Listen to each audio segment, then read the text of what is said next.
जिंकावा संसार येणे नावे तरी शूर, येर कायती बापुडी कीर अहंकाराची घोडी।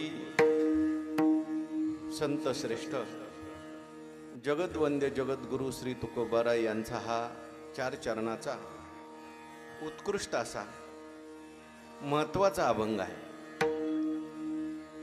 प्रस्तुत अभंगातून जगद्गुरु श्री तुकोबारायांनी शूरांचं वर्णन केलं, अर्थात संतांचं वर्णन केलेलं आहे आणि आपल्या सगळ्यांना शूर होण्याचा उपदेश केलेला आहे। विठ्ठल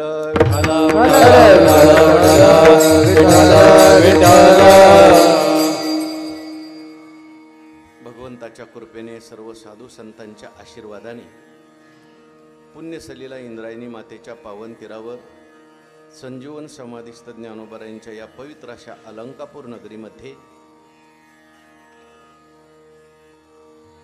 अनेक साधू संतांच्या पदस्पर्शाने पुनीत झालेल्या या पावन देशामध्ये, पावन क्षेत्रामध्ये या ठिकाणी जगद्गुरु तुकाराम महाराज त्रिशतकोत्तर अमृत महोत्सवी वर्ष सदेह वैकुंठ गमन सोहळा प्रित्यर्थ आणि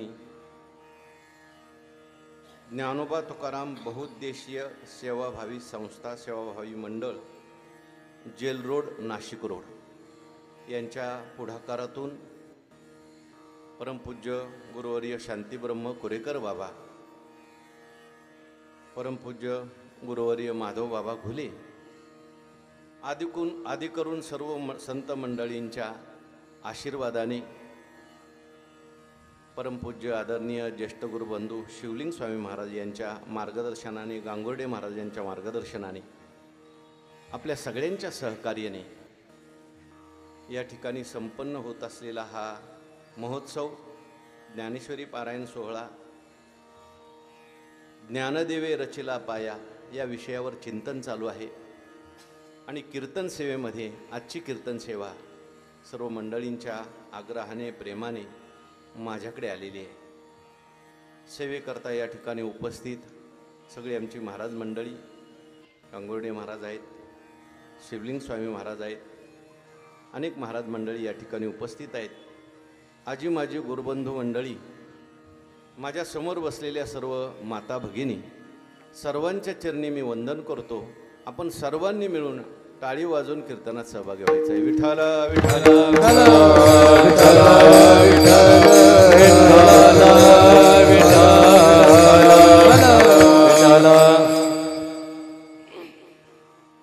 जेल रोड नाशिक रोड परिवारातली सगळी मंडळी आहेत।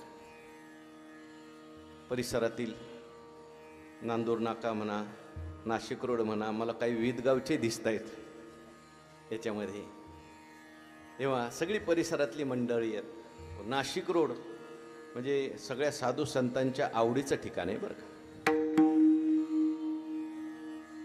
वैकुंठवासी आपले गबाजी तात्या गायकवाड आणि आपल्या सगळीच वारकरी मंडळी, साधू संत मंडळी, आपल्या सगळ्या संस्थेची गुरुजन मंडळी अनेक वर्षापासून त्या ठिकाणी येत जात राहिलेली आहेत नाशिक रोडला। आणि मला वाटतं मुक्तिधामला ज्ञानेश्वरीचाही सत्संग अनेक वर्ष त्या ठिकाणी चालू होता। मलाही वैयक्तिक नाशिक रोडला अनेक सत्संग करण्याचं भाग्य प्राप्त झालं। तुमच्यातले किती जण होते काय, आहेत बरीचशी मंडळी। 3 भागवत तर मी गबाजी तात्यांच्या घरीच केले। नंतर तिकडे धोंगडेनगरमध्ये भागवत झालं, इच्छामणीला बरीचशी रामायणं झाली, भागवत झाली आणि रेल्वे स्टेशनच्या जवळ एक मंदिर आहे तिथं 1-2 वेळा भागवत झालं। एकदा हिंदीत केलं होतं, विठ्ठल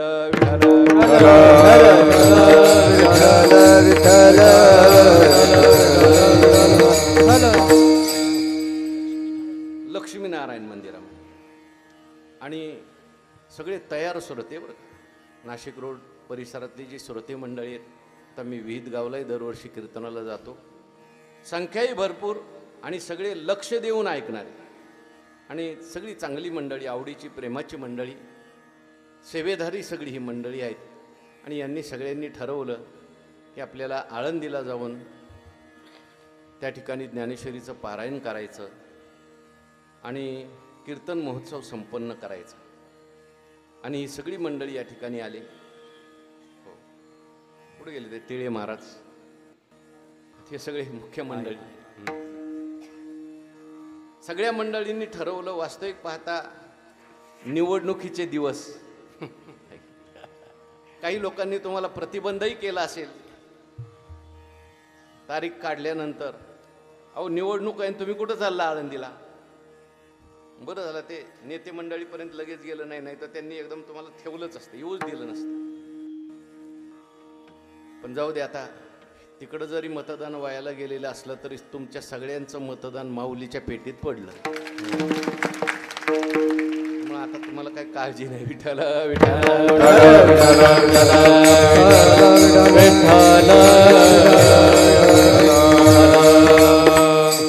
कारण इतर ठिकाणी नामस्मरण करणं, चिंतन करणं आणि क्षेत्रामध्ये येऊन नामस्मरण करणं, चिंतन करणं याच्यामध्ये फरक असतो. या ठिकाणी सर्व साधू संतांच्या सहवासात आणि अनेक योग तुम्हाला या ठिकाणी प्राप्त झाले. उद्या नरसिंह जयंती आहे, असे सगळे योग तुम्हाला या ठिकाणी क्षेत्रामध्ये प्राप्त झालेले. तुम्ही सगळ्यांनी वेळ काढलेला आहे आणि सत्संग केला आहे. मग आता कीर्तन सुरू झालं. तुमच्या सगळ्यांच्या त्या तपाच्या शक्तीमुळं, पारायणाच्या शक्तीमुळे पाऊसही गेल्यासारखा दिसतोय. कारण तुमची त्या ठिकाणी तुम्ही नामस्मरण करताय, चिंतन करताय आणि आला तरी आपण उरकून घेऊ. काय तेव्हा विठ्ठल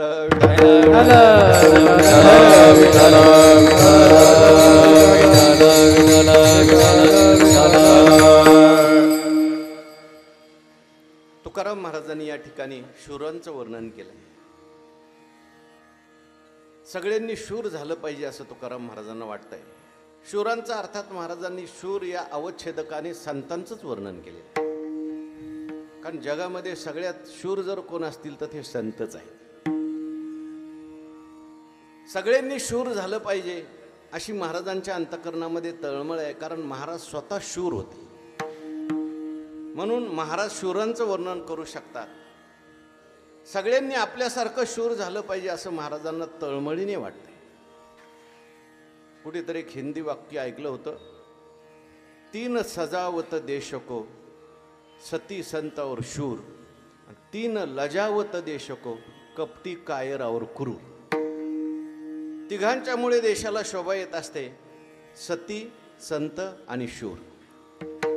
आणि तिघांच्यामुळे माणसाला मान खाली घालावी लागते, देशाला मान खाली घालावी लागते, कपटी, कायर आणि क्रूर. या देशामध्ये असे काही लोक होऊन गेले, अशा काही पवित्र पतिव्रता होऊन गेल्या, सती होऊन गेल्या की आजही आपण त्यांचं आदराने नाव घेतो. त्यांचं नाव सकाळी उठल्या उठल्या घेतलं तरी आपण पवित्र होऊन जातो. असे काही शूर होऊन गेले, आजही त्यांचं नाव घेतलं की आपल्या अंगावर शहार येतात. विठ्ठल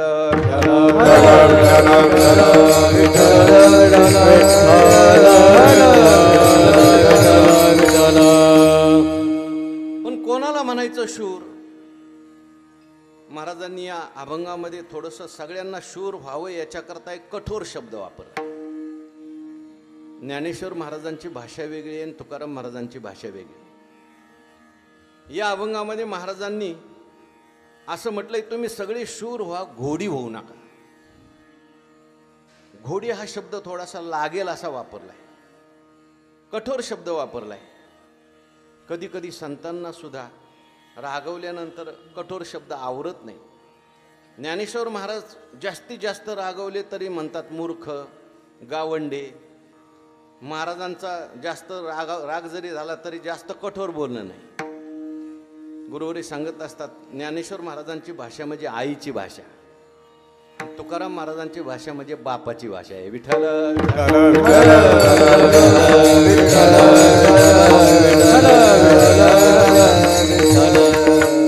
कारण कधी कधी गोड बोलून जेव्हा काम होत नाही तेव्हा कधी कधी कठोर सुद्धा बोलावं लागतं.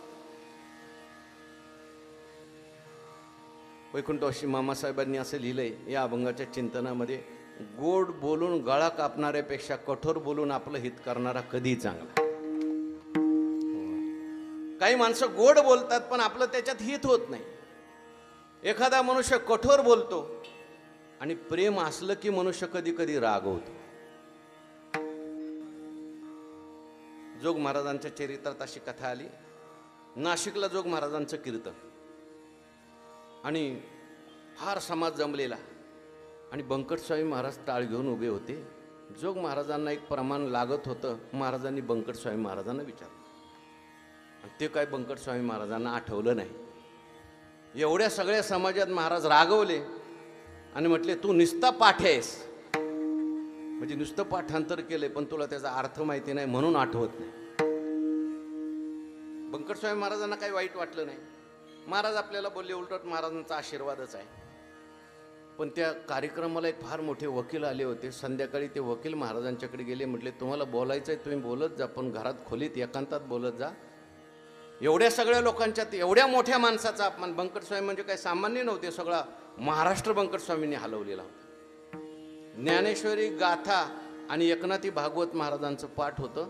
महाराजांचं पाठांतर म्हणजे शब्द वापरायचे गुरुवारी राक्षसी पाठांतर, सगळेच ग्रंथ पाठ. तेव्हा जोग महाराजांना ते वकील म्हटले, तुम्ही एवढ्या मोठ्या माणसाला एवढ्या लोकांच्यात बोलले. तेव्हा जोग महाराज म्हटले, मी काय रस्त्यावरच्या माणसावर रागवतो का? ते आमचे आहेत म्हणून आम्ही त्यांच्यावर रागवलो. विठ्ठल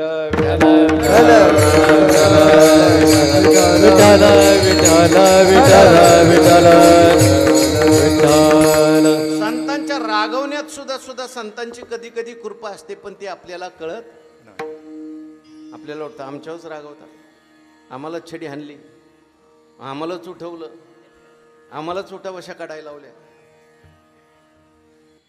प्रेम असेल तर मनुष्य रागवतो. आता आठवलं म्हणून सांगतो, ते स्वामी अखंडानंद सरस्वती होते. ते म्हटले, मी एका गुरूंच्याकडे शिकायला गेलो. बरं का कृष्णा, तुमचा कृष्णा आलाय बघा मागं, मी पाहिलंच नाही. पुढे येतो, ये पुढे. 4थ्या वर्षात पहिला नंबर आहे त्याचा. विठाला विठाला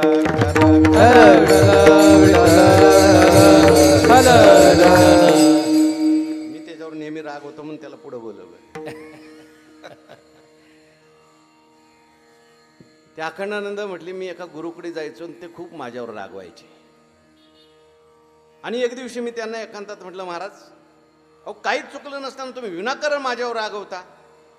त्यांनी मला जवळ घेतलं आणि सांगितलं, बाळा आता तू माझ्याजवळ आहेस, काही दिवसांनी समाजात जाशील आणि समाजात सगळी चांगलीच लोक भेटतील असं नाही, काही तुला शिवे देणारं भेटतील. शिवे दिल्यानंतर तुझ्या मनावर काहीच परिणाम होऊ नये, त्याची सवय तुला लागावी म्हणून मी तुला शिवे देतोय, असं समजायचं. विठ्ठल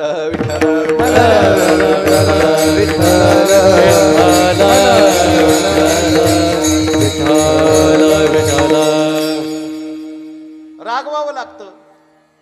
गीतेत भगवान परमात्मा सुद्धा अर्जुनावर रागवलं. सांगा बरं, अर्जुनाचा रागवल्याचा, भगवान रागवल्याचा श्लोक बरोबर. बघा, जुने संस्थेचे विद्यार्थी आहेत, माझे विद्यार्थी, आजे विद्यार्थ्याला आठवत नाहीत, त्यांनी सांगितलं श्लोक. क्लैब्यमास्मगम पार्थ. अर्जुनाला भगवान म्हणतात, हे अर्जुना नपुसक होऊ नकोस. आता अर्जुनाला नपुसक म्हणणं म्हणजे काय सामान्य गोष्ट आहे का? ज्या देवाने वर्णन केलंय, त्वा संग्रामी हरुजिंतीला, निवात कवचाचा ठाव फेडीला, पवाडा त्वा केला गंधर्वाशी. जे अर्जुनाचं तोंडभर वर्णन करतात तेच भगवान परमात्मा रागवले, म्हटले हे नपुसक होऊ नकोस. आता देव रागवले त्याचे स्पष्टीकरण थोडं ज्ञानोबारायांनी दिले बरं का. ज्ञानोबारायांनी ते असं लिहिलंय, जैसे औषधाची कडवटपणी, अमृताची पुरवणी, वरी वरी आहाच न दिशे परी गुणी प्रगट होय. औषध जे असतं ते कडू असतं, आपल्याला घेताना नको वाटतं कडू औषध, पण त्या औषधात अमृताचे गुण असतात. पुढं रोग गेला की मनुष्य म्हणतो, बरं झालं ते औषध घेतलं. तैसे वरी वरी पाहता उदासे, आत तरी अति सुरसे, ऐशे बोल ऋषिकेशे, आदरले बोलो. वर भगवान परमात्मा कठोर बोलतायत, पण अंतःकरणामध्ये प्रेम आहे. विठ्ठल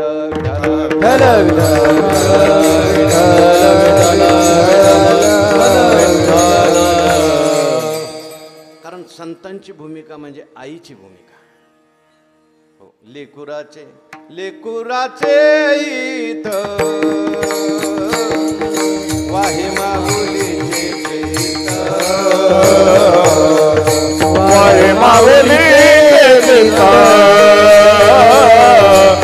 वाहे माऊलीचे चित्त लेकराचे चित्त वाहे माऊलीचे चित्त वाहे माऊलीचे चित्त वाहे माऊलीचे चित्त लेकुराचे हित वाहे माऊलीचे चित्त वाहे माऊलीचे चित्त वाहे माऊलीचे चित्त लेकराचे हित वाहे माऊलीचे चित्त वाहे माऊलीचे चित्त वाहे माऊलीचे चित्त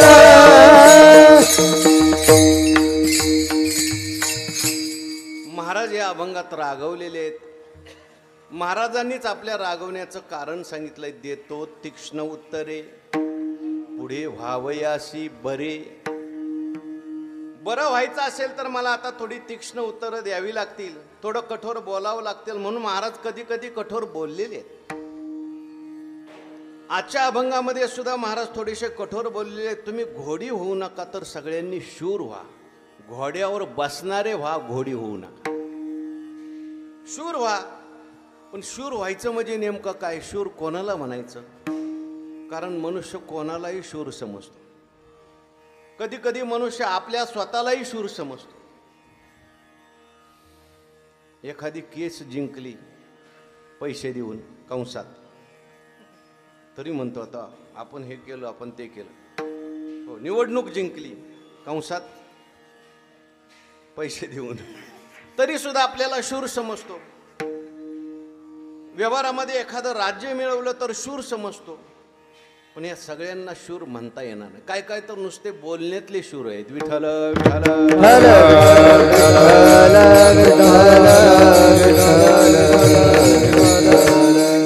एक भरत नावाचा राजा होता आणि त्याने सगळं जग जिंकलं. जग जिंकल्यानंतर सगळे त्याला विश्वजित म्हणायचे, पण त्याची आई मात्र त्याला भरतच म्हणायची. आणि जास्तच जर कधी कधी प्रेमात आली तर भरत नाही, भऱ्या म्हणायची. तो म्हटलं, आई सगळं जग मला विश्वजित म्हणतंय, तू मला भरत म्हणते, कधी कधी भऱ्या म्हणते, हे योग्य वाटत नाही. म्हटली, काय म्हणू? तू मला आई विश्वजित म्हण. ती म्हटली, नाही म्हणणार. अगं मी सगळं जग जिंकलंय, का बरं तुम्हाला विश्वजित म्हणत नाहीस? ती म्हटली, मला माहिती तू जग जिंकलंय, पण अजून तुझी इंद्रिय जिंकली. मला माहिती अजून तुझं मन ताब्यात नाही. विठ्ठल विठ्ठल.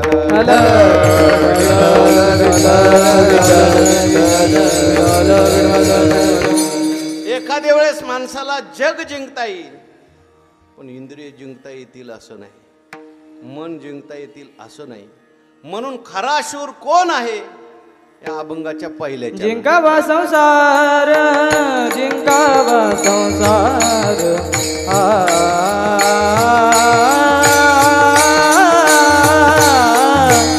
जिंकावा संसार, जिंकावा संसार.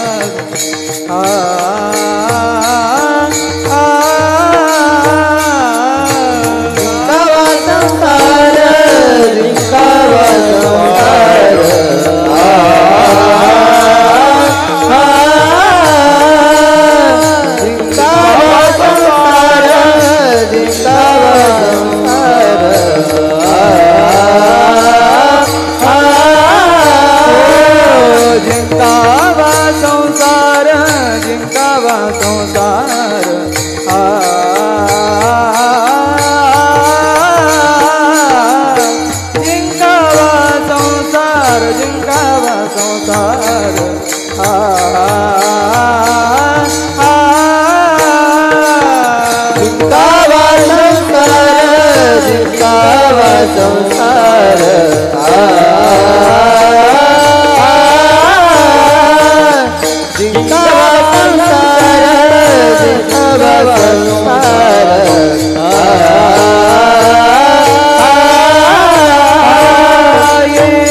जिंकावा संसार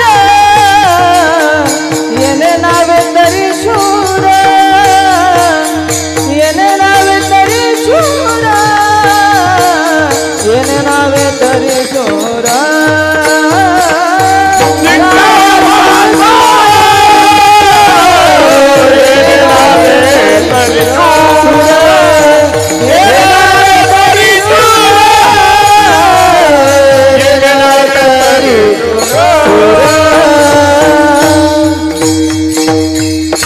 महाराज म्हणतात संसार जिंकावा, जिंकावा संसार येणे नावे तरी शूर. ज्याने संसार जिंकला तो खरा शूर आहे.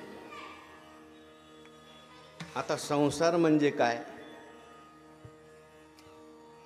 तो का जिंकायचा आहे, नाही जिंकलं तर काय होतंय, जिंकलं तर काय फायदा आहे, आणि कसा जिंकायचा आहे. विठ्ठल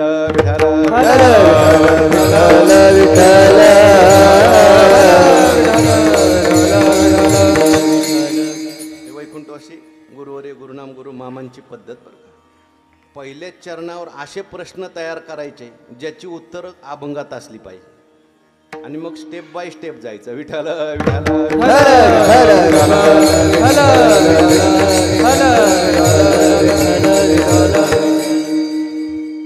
संसार संसार म्हणजे नेमकं काय, तो काय आपला शत्रू आहे का, त्याला जिंकायचं आहे. म्हणून पहिला संसार म्हणजे काय हे लक्षात घेतलं पाहिजे. कशाला म्हणायचा संसार, तुम्ही आम्ही ज्याला संसार समजतो त्याला संसार संतांनी म्हटले नाही. आपण कशाला संसार म्हणतो, घर दार बायका मुलं गुरं ढोरं याला आपण संसार म्हणतो. लोक आमच्याकडे आळंदीला येतात, म्हणतात महाराज तुमचं बरं आहे, तुम्हाला संसार नाही. ते खरं नाही. एखाद्याची पत्नी मरण पावली तर लोक म्हणतात वाईट झालं हो, त्याचा संसार बसला. पण बसत नाही, 6 महिन्यांनी परत उभा राहतो. पण तो खरा संसार नाही. संसार शब्दाच्या व्याख्याशास्त्रात आले. जगद्गुरु शंकराचार्यांनी संसाराची व्याख्या सांगितली, आपल्याला सगळ्यांना ती पाठ आहे. कोणती, पुनरपि जननम पुनरपि मरणम पुनरपि जननी जठरे शयनम इह संसारे खलु दुस्तारे कृपया पारे पाही मुरारे. शंकराचार्य देवाला म्हणतात माम पाही. माम पाही म्हणजे काय, पाही पाही म्हणजे पाहणं नाही बरं का. संस्कृतमध्ये पा धातू आहे, त्याचा काय अर्थ आहे, पिणे नाही, पा रक्षणे, रक्षण करणे. पाही हे कोणत्या काळातलं कोणत्या पुरुषाचं कोणतं वचन आहे, पाही. विठ्ठल विठ्ठल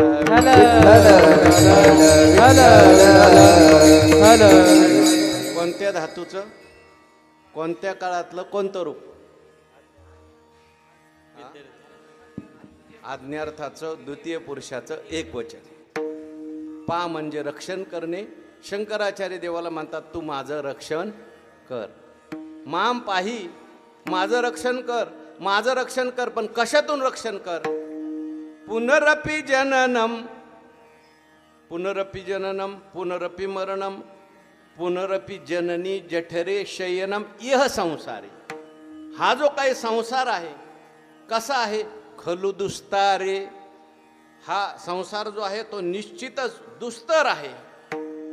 कृपया पारे म्हणजे कृपा करून, तू कृपा पार होऊन, पाही मुरारे. पाही मुरारे म्हणजे माझं रक्षण कर. विठ्ठल विठ्ठल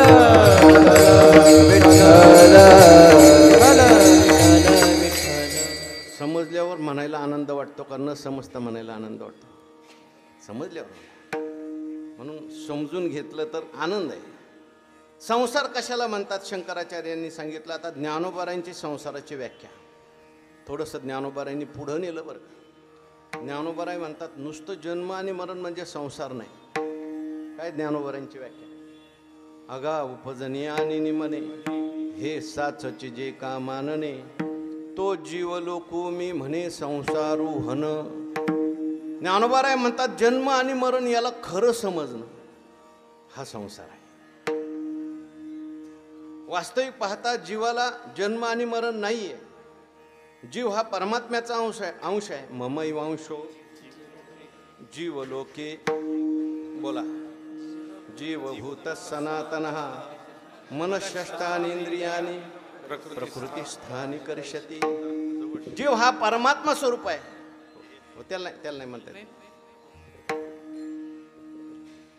श्लोक म्हणायला चाल अजून करायचं चालू आहे, प्रॅक्टिस होईल हळूहळू. ते आमच्याकडे झाले, तुमच्या ताब्यात द्यायचं त्याला. विठ्ठल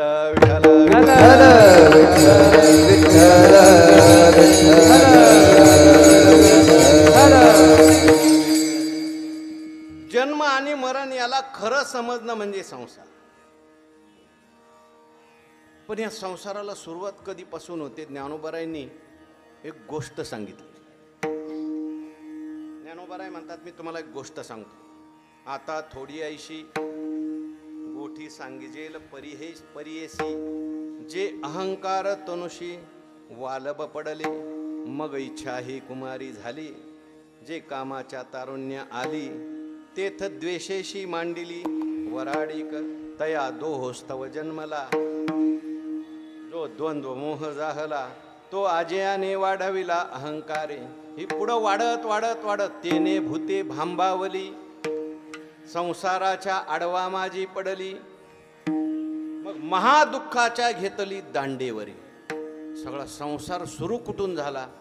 पहिल्यांदा मी देह आहे अहंकारातून, म्हणजे अहंकार हा संसार आहे. विठ्ठल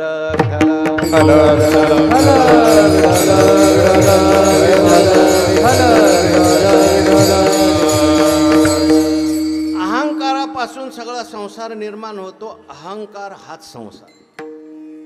आणि ह्या अहंकाराला जिंकायला सांगतात तुकाराम महाराज, जिंकावा संसार. मग त्या अहंकाराला जिंकायचं का? तो काय आपला शत्रू आहे का? जिंकावं कोणाला लागतं? शत्रूला. तर अहंकार हा आपला काय आहे? शत्रू आहे. अनेक ठिकाणी तुकाराम महाराजांनी अहंकाराला शत्रू म्हटलंय, भेद म्हटलंय. अहंकार तो नासा भेद, अहंकार तो नासा भेद, अहंकार तो नासा भेद, अहंकार तो नासा भेद, जगी निंद्य ओवाळा, जगी निंद्य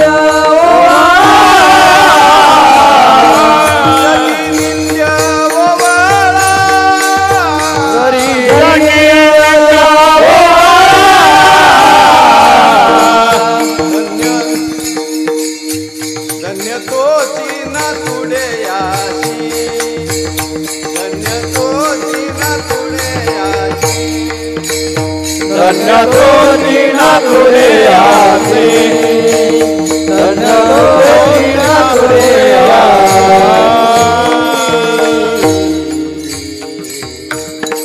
धन्य तोची नातळे अशी, असं काहीतरी द्रौपद आहे. थोडंसं मागं पुढं झालंय. पण अहंकार तो नासा भेद. अहंकार आपला खरा शत्रू आहे. आपलं वाईट सगळ्यात जर कोण करत असेल, आपल्याला दुःख भोगायला लावत असेल, तो कोण? बाहेरचं माणूस नाही, आपला अहंकार. ज्ञानेश्वर महाराजांनी अहंकाराला भूत म्हटलंय. भूत बोला नाही, ते नंतर. जे बहुता एका अवांतरू, अहंकाराचा भूत संचारू, झाला म्हणून विसरू आत्मबोधाचा. आपल्याला आत्मबोधाचा विसर पाडणारा जर कोण असेल तर तो अहंकार आहे. म्हणजे मी देह आहे म्हणतो म्हणून तर मी ब्रह्म आहे हा विसर पडलाय. म्हणून अहंकार जो आहे त्याला भूत म्हटलं, अहंकाराला शत्रू म्हटलंय. अहंकार माणसाला सारखं नाचवतो. जसं भूत लागलं ना माणसाला, आता भूत राहिली नाहीत बरं का. एका महाराजांना विचारलं, भूत कुठं गेली? म्हटली सगळी पळून गेली. म्हणजे का बरं? म्हणजे माणसंच भूतासारखी वागायला. जसं भूत लागल्यानंतर मनुष्य आहे ब्राह्मण पण त्याला मुसलमानाचं भूत लागलं, मग तो राम राम म्हणायच्या ऐवजी अल्ला अल्ला म्हणतो. तसं आहे ब्रह्म पण मी देह म्हणतोय, भूत लागलंय. विठ्ठल विठ्ठल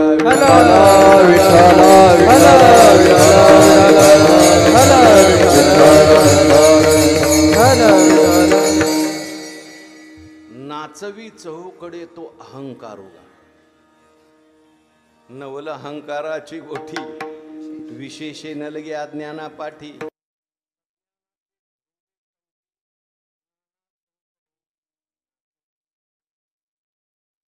शत्रू पण आपल्याला कळत नाही. काही काही शत्रू असे असतात ते आपल्या घरातच राहतात, आपलेच मधुकरीत जेवतात, आपल्याच खोलीत राहतात आणि बरोबर आपली निंदा दुसरीकडे जाऊन करतात. महाभारतामध्ये असं आलंय, तो मामा आहे बघा, दुर्योधनाचा मामा, त्याचं नाव काय हो? शकुनी मामा. त्या शकुनीची 100 मुलं दुर्योधनाने मारली. राग आला त्याला, दुर्योधनाला मारायचंच, पण म्हटलं आता मी जर ह्याला मारायला गेलो तर हे मला मारील, कारण त्याची शक्ती जास्त आहे. म्हटलं असं करायचं, ह्याच्या घरी राहायचं, ह्याचंच खायचं आणि त्याला असं शिकवायचं, कोळाचा सगळा नायनाट करून टाकायचा. तसं अहंकार आपल्याजवळच राहतो, आपलंच खातो आणि बरोबर आपल्याला मातीत घालतो. विठ्ठल विठ्ठल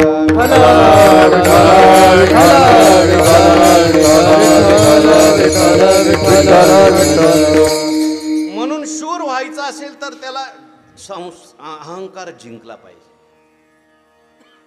जिंकावा संसार येणे नावे तरी शूर, पण हा अहंकार जिंकणं एवढं सोपं नाही बरं. कशाचा अहंकार माणसाला होईल काही सांगता येत नाही. कोणाला रूपाचा अहंकार, कोणाला गुणाचा अहंकार, कोणाला संपत्तीचा अहंकार, कोणाला सत्तेचा अहंकार. एक मनुष्य आला, म्हटलं आहे का मला अहंकार, आहे का मला अहंकार. म्हटलं तुला अहंकार नाही याचाच काय झाला.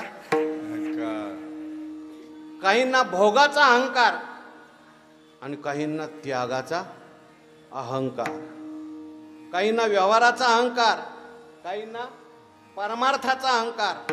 या अहंकाराची मजल अशी आहे, मी देह घालवायला जावं तर मी ब्रह्म आहे असं म्हणून बोकांडीवर बसतो. विठ्ठल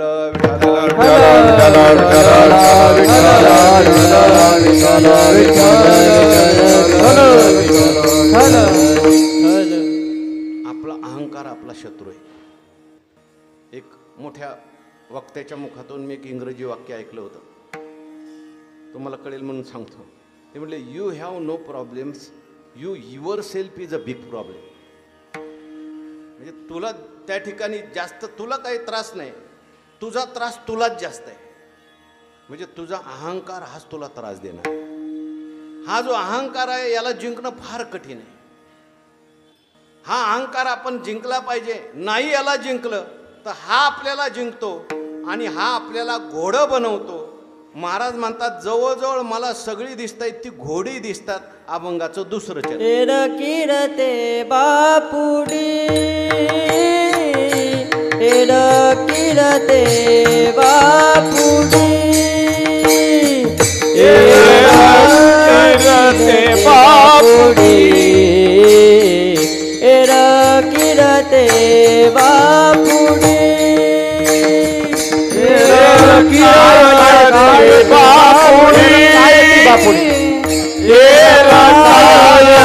बापुडी,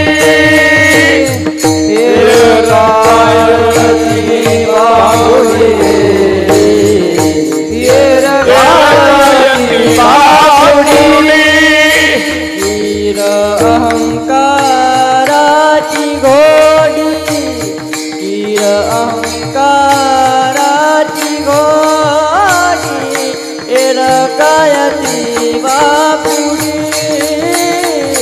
एरकायती बापुडी, एरकायती बापुडी, एरकायती बापुडी.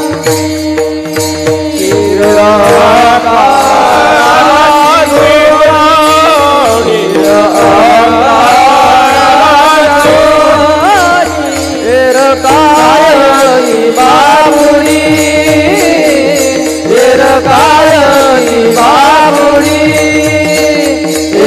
कायती बापुडी कायती बापुडी कायती बापुडी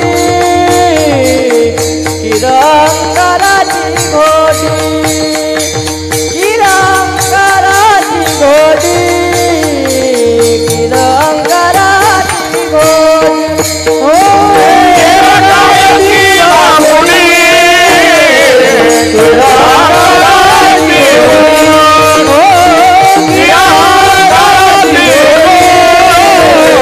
किरंकराची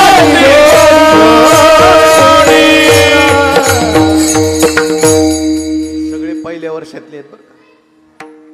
हा पहिल्या वर्षातले आहेत म्हणून त्यांना संधी देतोय मुद्दाम.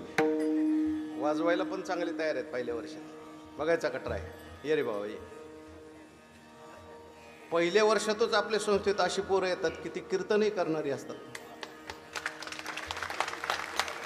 अजून आहे का कोणी? ये बरं. कुठे गेलं?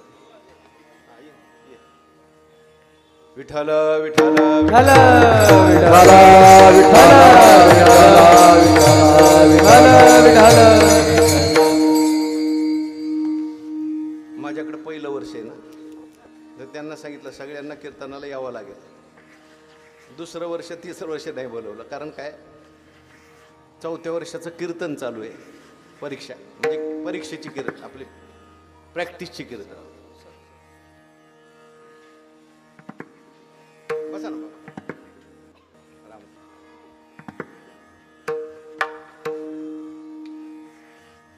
येर कायती बापुडी कीर अहंकाराची घोडी.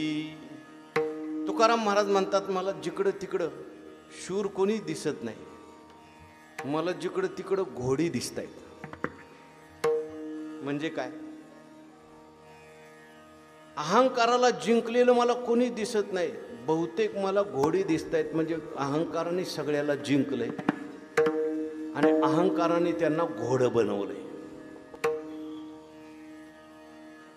अहंकाराला जर आपण नाही जिंकलं तर तो अहंकार आपल्या डोक्यावर बसतो आणि आपल्याला घोडं बनवतो. पूर्वीच्या काळामध्ये प्रवास करायचा असेल तर घोडी होती. आजही काही ठिकाणी प्रवासाला काय असतात, घोडी असते. आणि मग त्या घोड्यावर जो बसतो तो जिकडं नेईल तिकडं त्या घोड्याला जावं लागतं. आणि तो बसणारा आहे किती भार टाकेल त्याच्यावर काही सांगता येत नाही. तसं अहंकार एकदा का आपल्या डोक्यावर बसला की अहंकार वजन टाकायला सुरुवात करतो, भार टाकायला सुरुवात करतो. आणि अहंकार कुठं घेऊन जाईल काही सांगता येत नाही. विठ्ठल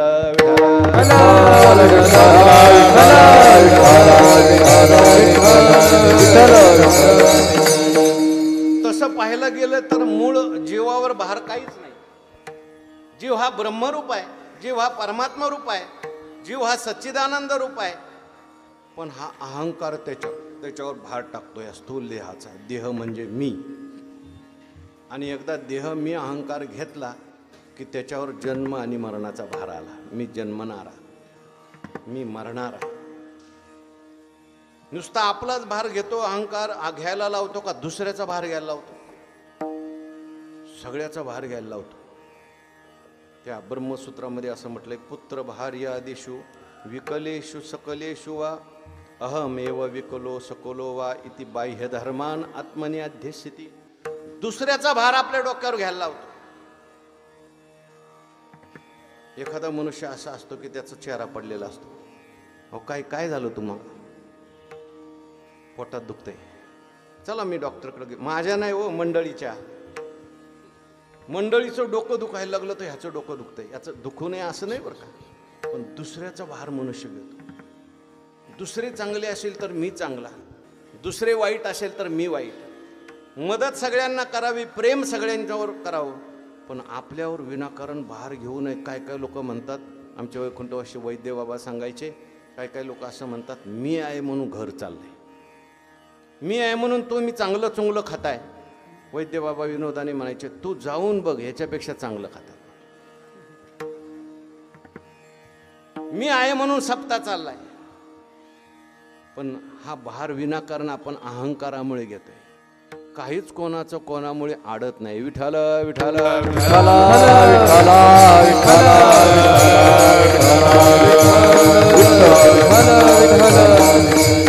बहुभार पडियेला शिरी, बहुभार पडियेला शिरी, बहुभार पडियेला शिरी, बहुभार पडियेला शिरी.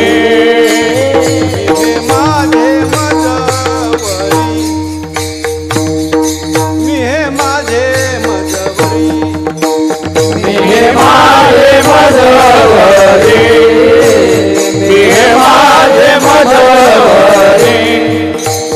उघड्या नागविलो चोरी, उघड्या नागविलो चोरी, उदया नागविलो चोरी, उदया नागविलो चोरी. घरच्या घरी जाणत जाणता, घरच्या घरी जाणत जाणता,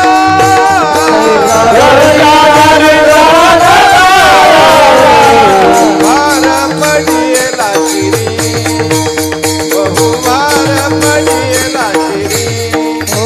बहुभार पडियेला शिरी, बहुभार पडियेला शिरी.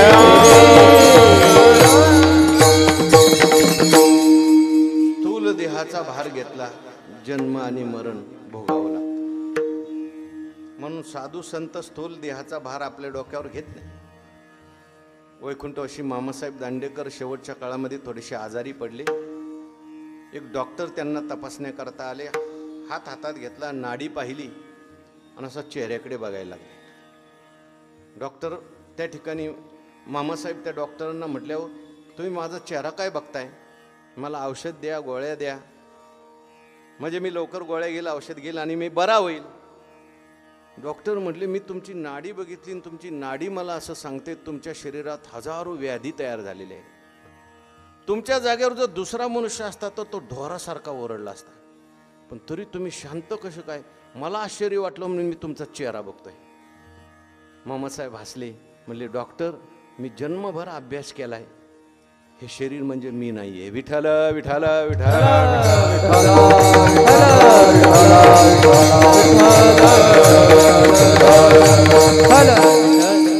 शरीराचा भार संत घेत नाही. स्थूल शरीराचा भार आहे, सूक्ष्म शरीराचा भार आहे, कारण शरीराचा भार आहे. सूक्ष्म शरीराचा भार म्हणजे सुख दुःख, मी सुखी मी दुःखी, हा सूक्ष्म शरीराचा भार आहे. आणि कारण शरीराचा भार मी अज्ञानी. वास्तविक पाहता आत्मस्वरूपाच्या ठिकाणी कोणताच भार नाहीये. आत्मा हा असंग निर्विकार आहे. अहंकार आपल्याला भार घ्यायला लावतो आणि घोडं बनवतो. विठ्ठल विठ्ठल.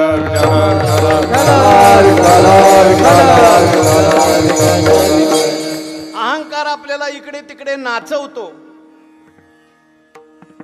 आपल्याकडे जे आंधळी पांगळ्याचे अभंग आहेत त्यात एक पांगळ्याचा अभंग आहे. पांगुळ झालो देवा नाही हात ना पाय, पांगुळ झालो देवा नाही हात ना पाय, बैसलो दयावरी अर्ध सैराट जाय, बैसलो दयावरी सैराट जाय. पिता कुंभकाठी कुंठ दरडी न पाय, पिता कुंभकाठी कुंठ दरडी न पाय. आधार नाही मज मोज बाप ना माय, आधार नाही मोज बाप ना माय, आधार नाही मज मोज बाप ना माय, आधार नाही मोज बाप ना माय. देवदान करा पंढरपुरा, नामज देथवरी आकमाचा सोयरा. देवदान करा जाती पंढरपुरा, नामज देथवरी आकमाचा सोयरा. तुमचे टाळ मागं पुढं होत आहेत बरं का. दाते हो पांगुळ झालो देवा, मी पांगळा झालो. पांगुळ झालो देवा, नाही हात ना पाय, बैसलो जयावरी. ते सैराट निघालेलं आहे. आता इथं मी बसलो ते नाही, माझ्यावर बसलाय तो सैराट निघालेला आहे, अहंकार. आणि म्हणून येर कायती बापुडी, अहंकार आपल्याला बापुड बनवतो, म्हणजे दीन बनवतो, हीन बनवतो. आणि मग विषयामध्ये आपल्याला हे मला मिळेल तर आनंद, ते मला मिळेल तर आनंद. काय जैसे रंक का आळुकिले तुषाते सेवी. वा नाही मागचं सांगायचं हो, वा तर मी पण म्हणेल ना मग. जैसे रंक का आळुकिले तुष. आता मला मंदिरातली सवय लागली. आता मंदिरातले श्रोते कमी आलेत आमच्या, नाही तर मंदिरात मग एक ओवी सांगितली की ते आजूबाजूचे 2-4 ओव्या सांग. नेवास्य भागात गेलतो मी, भागवत केलं. समोर बसलेल्या माता भगिनी, जवळजवळ 50-60 माता भगिनींची पूर्ण ज्ञानेश्वरी हरिपाठासारखी पाठ. समजू नका आम्ही आळंदीत राहतो म्हणून. विठ्ठल विठ्ठल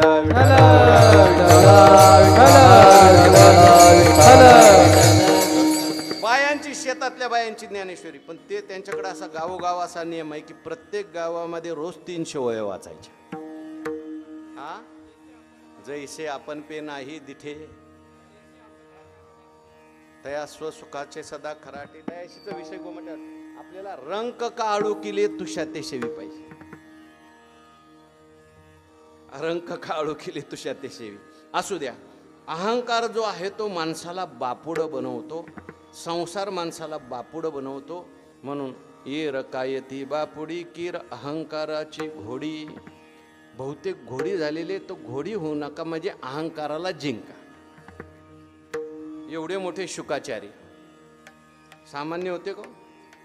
अहो शुकाचार्य जन्मालाच आले नाहीत, 12 वर्ष आईच्या पोटात बसले. व्यास महर्षी म्हटले, अरे मुला बाहेर काय येत नाही? म्हटले नको, बाहेरचा वारा लागल. बाहेरचा वारा म्हणजे मायेचा वारा. फार विचित्र आहे. नाही नाही, तुला मायेचा वारा लागणार नाही, मी आहे, ये बाहेर. म्हटले तुम्हालाच मायेचा वारा लागलाय म्हणून बाहेर ये म्हणताय. असा कोणीतरी जामीनदार आणा, असा साक्षीदार आणा की ज्याने आश्वासन दिल्यानंतर मी बाहेर येईल. शुकाचार्य व्यास महर्षींनी देवालाच बोलवलं. बघा तुमचा भक्त बाहेर येत नाही, त्याला सांगा तुम्ही काहीतरी. आणि मग आले शुकाचार्य बाहेर. भगवंतांनी सांगितलं ये बाहेर. आश्वासन दिलं, दैवी हेशा गुणमयी मम माया दुरत्यया मामेवये प्रपद्यन्ते माया मेतान तरंती. ते आले शुकाचार्य बाहेर, पण देवाला नमस्कार केला आणि लगेच वनाच्या दिशेने गेले. व्यास महर्षींनी वर्णन केलं, यम प्रव्रजंतम अनुपेतम अपेत कृत्यम द्वैपायनो विरह का तर आजुहाव पुत्रेति तन्मयतया तर्वोभिनेदुस तम सर्वभूत हृदयम मुनिमानतोस्मी.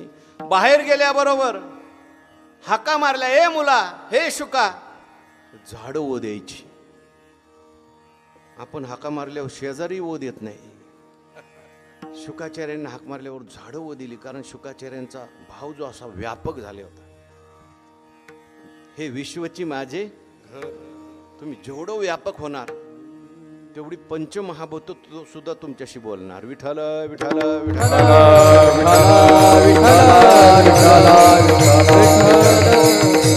ज्ञानोबाराय बोलल्याबरोबर रेडा बोलतो. ज्ञानोबाराय बोलल्याबरोबर भिंत चालते. कारण ज्ञानोबारायांचा संवाद आता देहापुरता मर्यादित राहिला नाही, व्यापक झाले. जो व्यापक झालेला आहे त्याला कोणाशी संवाद करता येतो. आणि म्हणून शुकाचार्य एवढे मोठे निघाले. मागे व्यास महर्षी, पुढे शुकाचार्य, पुढे काही अप्सरा स्नान करत बसल्यावर शुकाचार्य तसेच विवस्त्र अवस्थेत, नागव्या अवस्थेत समोरून गेले. अप्सरा स्नान करत तशाच थांबल्या. पण व्यास महर्षींना पाहिल्याबरोबर अप्सरांनी कपडे गुंडाळून घेतले. व्यास महर्षी थांबले. म्हणले का हो, आता माझा मुलगा तरुण ताटा तुमच्या समोरून गेला, विवस्त्रावस्थेत गेला, तुम्ही कपडे आवरले नाही, आणि मी मात्र तुमच्या आज्यासारखा आहे. माझी दांडरी पांढरी झाली आणि मला पाहून तुम्ही त्या ठिकाणी संकोच करता. मला पाहून त्या ठिकाणी तुम्हाला का संकोच वाटला? ते म्हटले तुमचा मुलगा जाताना मी पाहिला, त्याच्या डोळ्याकडे पाहिलं, त्याच्या डोळ्यात स्त्री आणि पुरुष भेद आम्हाला दिसला नाही. तुमच्यामध्ये तो दिसलाय म्हणून आम्ही कपडे आवरले. तुमचा मुलगा तुमच्यापेक्षा श्रेष्ठ आहे असं अप्सरांनी शुकाचार्यांचं वर्णन व्यासमहर्षींसमोर केलं. आणि हे शुकाचार्यांनी ऐकलं, वर्णन ऐकलं आणि अभिमान झाला नाही असा जगात कोणीच नाही. विठ्ठल विठ्ठल विठ्ठल अभिमान लागे शुकाचे पाठी, अभिमान लागे शुकाचे पाठी, शुकाचे पाठी, अभिमान लागे शुकाचे पाठी. व्यास उपराची दृष्टी केली, व्यास उपराची दृष्टी केली, व्यास उपराची दृष्टी केली. अभिमान मागे लागला, संसार मागे लागला. आणि मग व्यासमहर्षींनी सांगितलं जनक भेटीशी पाठविला तेने, अभिमान नाने खोटे केले. जनकाच्या भेटीला जा बाबा जाता जाता. शुकाचार्य म्हटले मी एवढा श्रेष्ठ आणि मला ते जनकाकडे पाठवतात.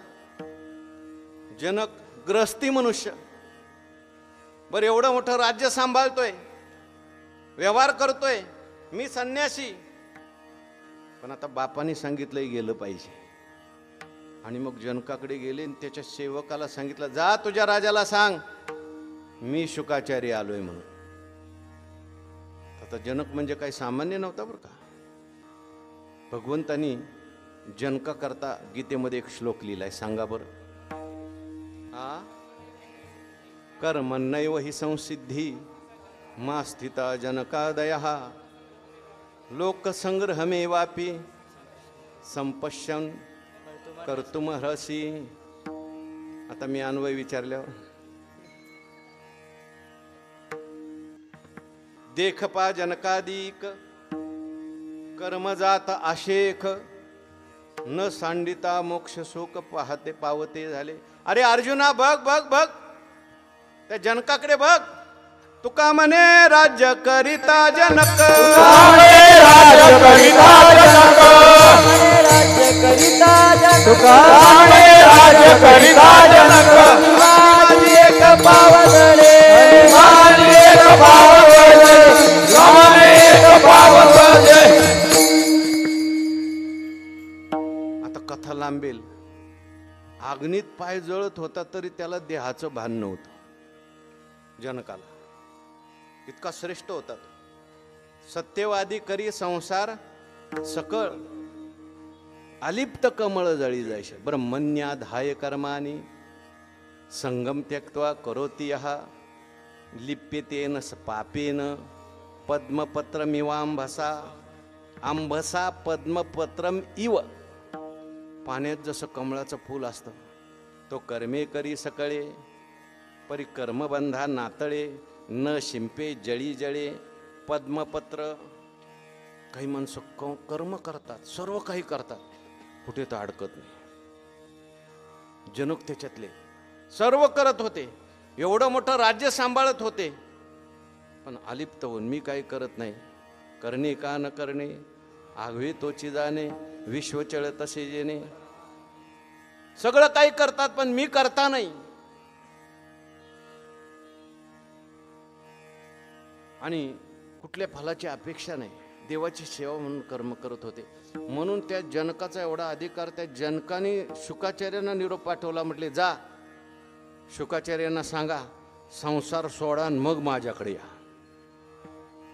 शुकाचार्य म्हटले माझ्याकडे कोणता संसार आहे, माझ्याकडे तर कमंडोलू सुद्धा नाही. आणि याच्याकडे एवढं मोठं राज्य आहे, त्याला 350 बायका होत्या म्हणतात, आणि मला संसार सोडा म्हणतोय. कोणता मला संसार आहे? विचार केला आणि लक्षात आलं मी शुकाचार्य आलोय, मी सुटला पाहिजे. आणि मी सोडला.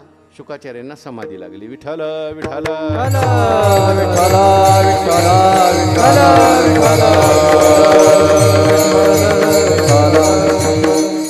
कीर कायती बापुडी कीर अहंकाराची घोडी किती वाजली? हा अहंकार जिंकणं कठीण आहे. मोठ्या मोठ्यांना सुद्धा अहंकार जिंकता येत नाही. अहंकार जिंकण्याकरता जे काही साधन करावं त्याने अहंकार कमी होत नाही, अहंकार वाढतो. काय तो अहंकार जो आहे आपलं सगळं सैन्य घेऊन येतो बरं का.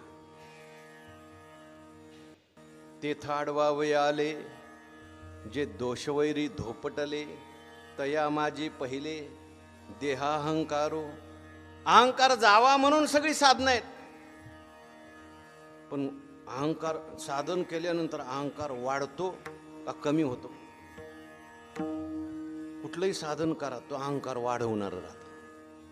यज्ञयागे स्वर्ग भोगाडेती, करता तपे काम क्रोध खवळती, नित्यानित्य ज्ञानी अभिमान वाढती, करिता तीर्थाटनी तने अहंकाराची प्राप्ती हो. जोपर्यंत संत भेटत नाही, संतांची कृपा होत नाही, तोपर्यंत साधनही अहंकार वाढवतं. विठ्ठल विठ्ठल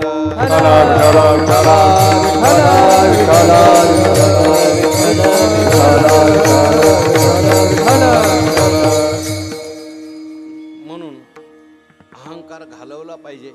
मग अहंकार घालवण्याकरता सोपं साधन कोणतं आहे?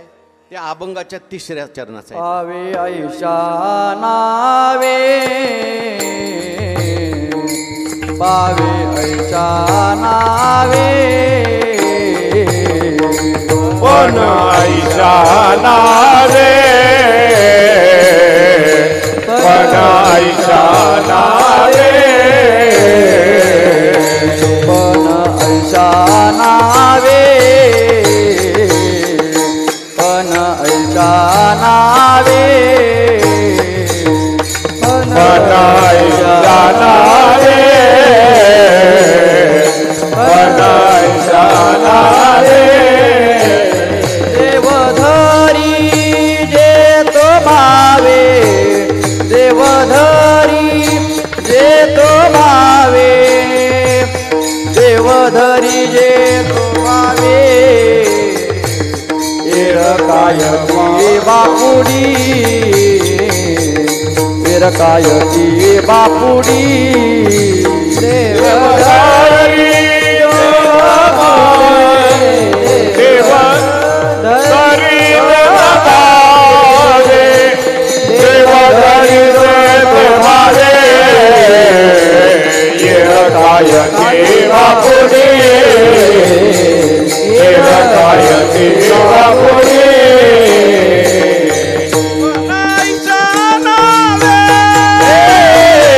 देवधरी जे तो भावे,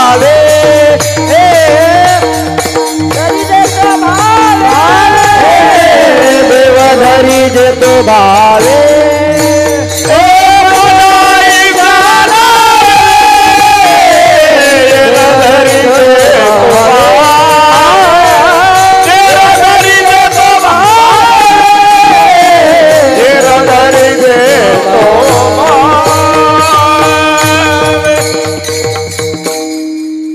अहंकाराला जिंकायचं असेल तर सोपं साधन तुकाराम महाराज सांगतात. अहंकाराला तुम्ही जिंकायला गेलं तर अहंकार वाढेल. मग काय करायचं, कसं जिंकायचं? म्हणतात तुम्ही एक जीवनात पण करा, म्हणजे प्रतिज्ञा करा. पण म्हणजे प्रतिज्ञा. पण ऐशा नावे, देव धरी जे तो भावे. मी देवाला भावाने धरील असं प्रतिज्ञा करा आणि देवाला भावाने धरण्याचा प्रयत्न करा. तुम्ही देवाला भावाने धरलं की देव तुमचा अहंकार घालवेल. विठ्ठल विठ्ठल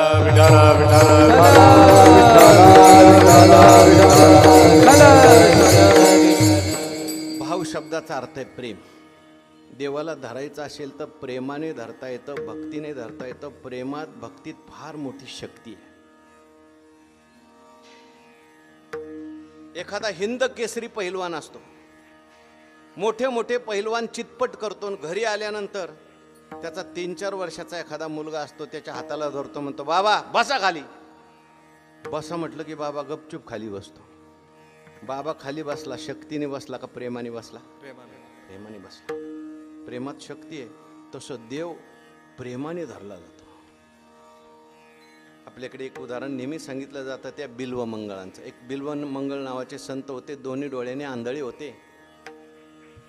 रस्त्याने चालले, त्यांना अशी लहर आली की आता देवाला बोलवायचं, देवाचं दर्शन करायचं.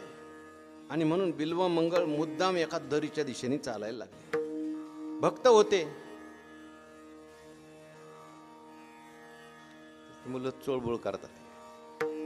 मुलांचं वय नाही बरं का कीर्तन यायचं नाही काय, त्यांना काही फायदा होईल त्यांना, पण थोडंसं असं साईडला बसवलं पाहिजे. विठाल विठाल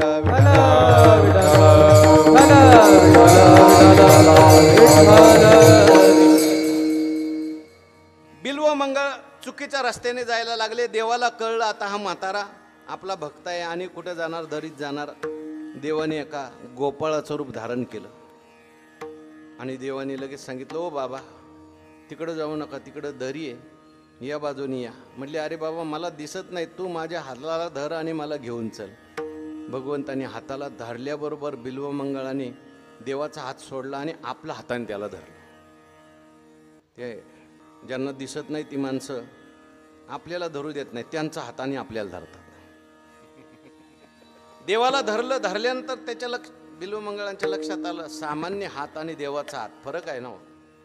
हात लागल्याबरोबर लगेच कळलं हा भगवंताचा हात आहे, साक्षात देव आलेले आहेत. आता देवाला सोडायचं नाही. रस्त्याने समोर गेल्यानंतर चांगल्या रस्त्याला लावलं. देवाने सांगितलं, बाबा आता तुमचा रस्ता आला, सोडा मला.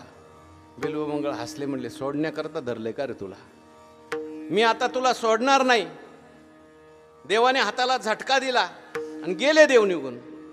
तेव्हा बिल्वमंगळ देवाला म्हणतात, देवा जा, हात छोड़ कर जात है निर्बल, निर्बल मान के मोय, हृदय से यदि जाओगे बलवान कहू मैं तोय. गेला ना हात सोडून जा, माझ्या हृदयातून जाऊन दाखव, म्हणजे मी तुला बलवान म्हणेल. विठाल विठाल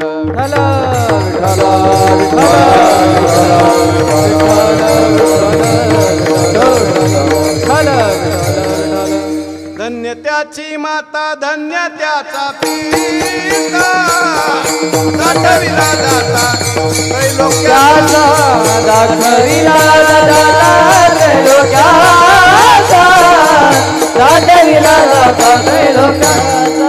हो धन्य त्याची माता, धन्य त्याचा पिता, दाखविला जाता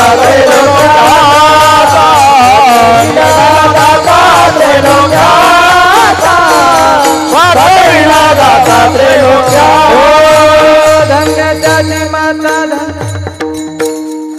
कीर्तनकाराच्या हाताकडे बघत जा. धन्य त्याची माता, धन्य त्याचा पिता, साठविला दाता. देवाला प्रेमाने धरा, भक्तीने धरा, भावाने धरा. एवढा प्रभू भावे तेने संपुष्टी राहावे. भावात इतकी ताकद आहे की देव हृदयात राहतो. आणि एकदा हृदयात देव आला, तुका म्हणे देह भरिला विठ्ठले, काम क्रोध हे केले, आतला सगळा कचरा साफ करायला लागतो. काम क्रोध लोभ हे सगळे आपोआप जातात. त्याच्यात देव अहंकाराला सुद्धा बाजूला करतो. भक्ताला ज्ञान देतो आणि ज्ञानाने भक्ताचा अहंकार जातो. देवाला बाकीच्यांचा अहंकार सहन होतो कदाचित, पण भक्ताचा अहंकार सहन होत नाही. तिळ मात्र जरी होया अभिमान, मेरू तो समान. इतरांचा अहंकार देव लवकर घालवत नाही, पण आपल्या भक्तांना झालेला अहंकार मात्र काहीतरी करून लवकर घालवतो. कारण देवाला त्याचं कल्याण करायचं असतं. विठ्ठल विठ्ठल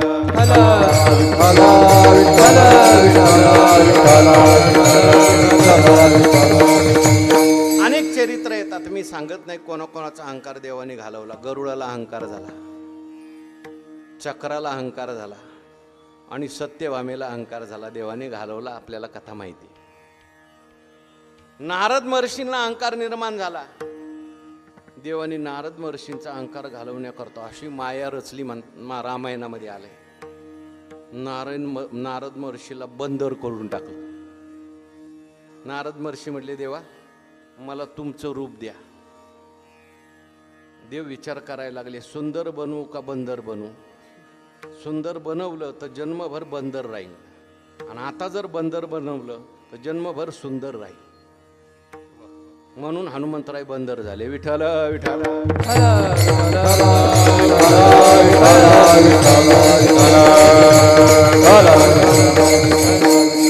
अहंकार देवाने घालवला आणि ज्याचा अहंकार गेला तो भगवत स्वरूप होऊन जातो आणि त्याची जगात कीर्ती होते हे शेवट सांगितलं.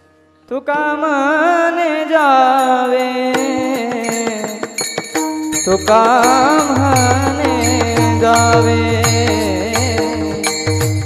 तुका म्हणे जावे, तुका म्हणे जावे, तुका म्हणे जावे, तुका म्हणे जावे, तुका म्हणे जावे, तुका म्हणे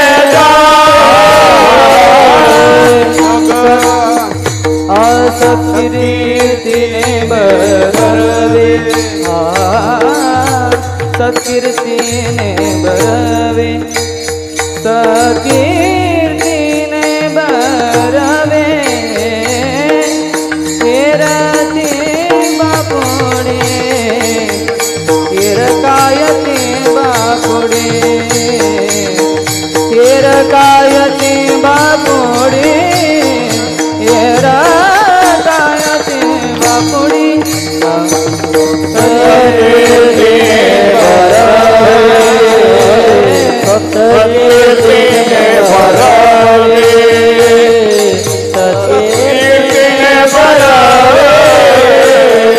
सत्कीर्तीने बरवे, कीरकायती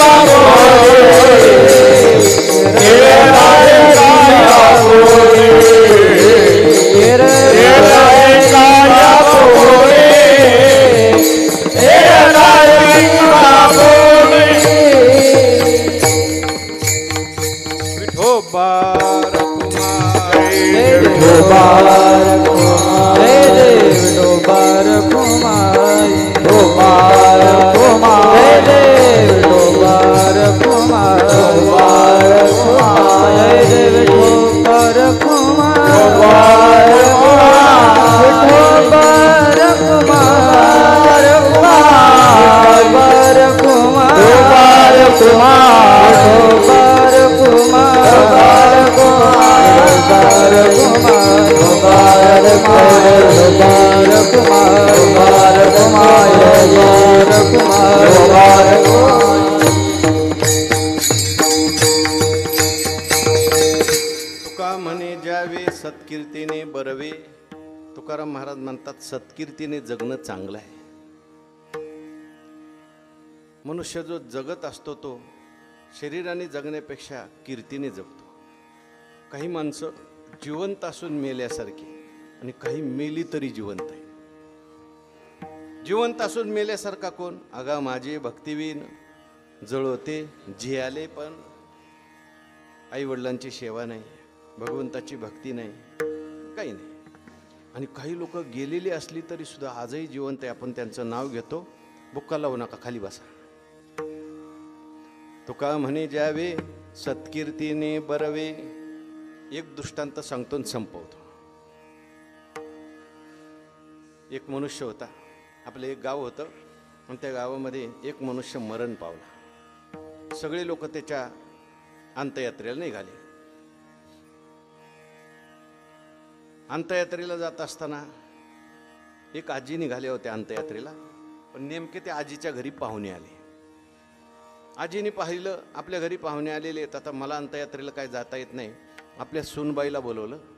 म्हटले वरल्याळीचे भाऊसाहेब वारले, त्यांची अंत्ययात्रा आहे, मला जायचं होतं परंतु आता पाहुणे आल्यामुळे मला काय जाता येत नाही, तू जा. ती म्हटली काय हरकत नाही, तुम्ही पाहुणचार करा, मी जाते. पण तिने सांगितलं, आजीने सांगितलं जा, पण मला आल्यावर सांगायचं भाऊसाहेब नेमके स्वर्गाला गेले का नरकाला गेले. ती म्हटली काही काळजी करू नका, आल्या आल्या मी तुम्हाला सांगते भाऊसाहेब स्वर्गाला गेले का नरकाला गेले. आजी घरात आल्या, पाहुण्याला चहा दिला. पाहुणा चहा प्यायला लागला पण त्याच्या डोक्यात चक्कर फिरायला लागली. तो म्हटला मी एवढी कीर्तनं ऐकली एवढे ग्रंथ वाचले, पण माणूस मेल्यावर नेमका स्वर्गाला गेला का नरकाला गेला कसं ओळखायचं मलाही माहिती नाही.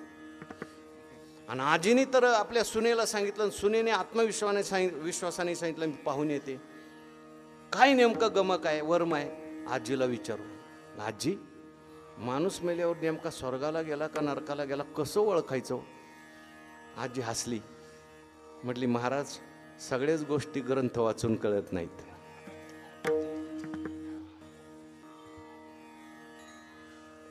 सगळ्या गोष्टी पुस्तक वाचून कळत नाही. एक असतं पुस्तकी ज्ञान, एक असतं व्यवहार ज्ञान. काही काहींना पुस्तकी ज्ञान असतं पण व्यवहार ज्ञान नसतं.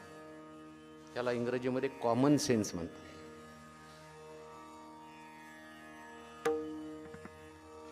कॉमन सेन्स असतो काय काय लोकांच्या.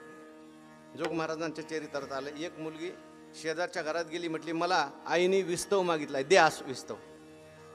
ती शेजारची म्हटली अगं विस्तव नेणार पण कशात नेणार, मग द्या माझ्या हातात. ती म्हटली हातात कसं काय तो विस्तव नेणार. त्या पोरीने तिथलीच राख उचलली, हातात घेतली, म्हटली ठेवा माझ्या हातात. पोरीला कळालं पण त्या आईला कळालं नाही. बऱ्याच गोष्टी लहानांना कळतात, कधी कधी त्या मोठ्यांनाही कळत नाही. म्हटले अहो पण माणूस मेल्यावर नेमका ओळखायचं कसं. ती म्हटली माझ्या सुनबाईला मी सांगितलंय स्मशानात गेलं की माणसं काय बोलतात ते ऐकायचं.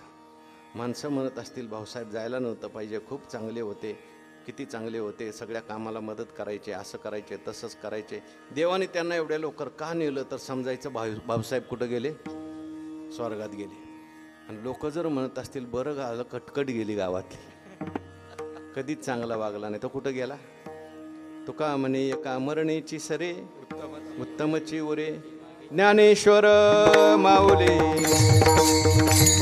ज्ञानेश्वर माऊली ज्ञानराज माऊली ज्ञानेश्वर माऊली ज्ञानराज माऊली ज्ञानेश्वर माऊली ज्ञानराज माऊली ज्ञानेश्वर माऊली ज्ञानराज माऊली.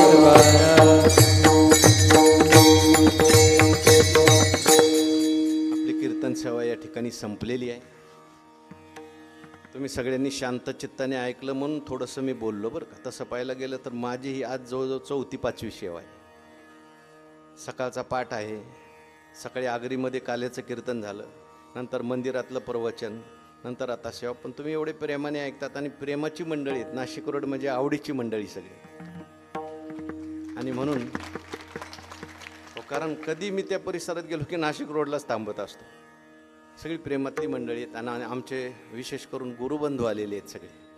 मी त्यांना सांगत असतो कारण पाठात काही बोलायला वेळ नसतो, आमचं संस्कृत चालतं, वाक्य सोडवा वाक्य सोडवा. ते इतके बोर होऊन जातात संस्कृत संस्कृत संस्कृत. असा काही संवाद करायचा असेल, कथा बिथा ऐकायचं असेल तर कीर्तनाला यायचं. आलेत मला वाटते भरपूर सगळे आलेत का. म्हणून आपली जोग महाराजांची संस्था आहे. 100 वर्षापूर्वी जोग महाराजांनी संस्था सुरू केली. विद्यार्थ्याला फी नाही आणि शिक्षकांना पगार नाही. आजही त्याच तत्वावर संस्था चालली. आता मुलांची जेवणाची सोय आहे, आता राहण्याची सुद्धा सोय झालेली आहे बरं का शिवलिंग महाराज. आणि म्हणून संस्थेकडे आपलं सगळ्यांचं लक्ष असलं पाहिजे. संस्थेने पंढरपूरला सुद्धा त्या ठिकाणी शाखा सुरू केलेली आहे. 7वी ते 10वी मुलांना लौकिक शिक्षण आणि परमार्थिक शिक्षण, मोफत राहायची आणि जेवायची सोय. गजानन महाराज संस्थांनी मोफत जेवायची सोय सगळ्यांनी केलेली. किती पोरं आणा म्हटले तेव्हा अशी आपली संस्था आहे. त्या संस्थेच्या ऋणातून आपण कधीच मुक्त होणार नाही. संस्थेच्या वतीने रोज मंदिरात प्रवचन असतं. मला वाटतं बरीचशी मंडळी नाशिक रोडला बरीचशी मंडळी जवळजवळ 50-1 मंडळी रोज ऐकतात ज्ञानेश्वरीचं प्रवचन. संस्थेतली मुलं बरं का महाराज जशी तयार आहेत तसे बाहेरचे बरेचसे डॉक्टर इंजिनियर चांगले तयार झाले ज्ञानेश्वरी रोजचं लाईव्ह ऐकून. विठ्ठल विठ्ठल विठ्ठल.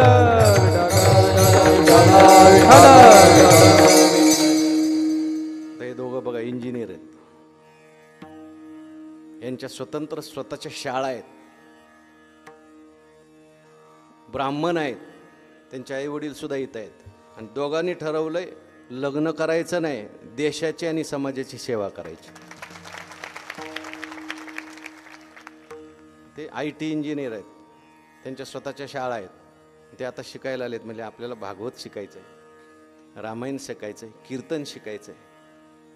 तेव्हा अशी सगळी मंडळी जोडली जातात, चिंतन करतात आपणही सगळ्यांनी चिंतन करावं, आपल्या सगळ्याकडून भगवंतांनी चिंतन करून घ्यावं अशी देवाच्या चरणी प्रार्थना करतो. म्हणत असलं तर म्हणा, नवीन कोण? नवीन म्हणणारं कोणी आहे का? म्हण म्हण म्हण लवकर, उशीर झालाय.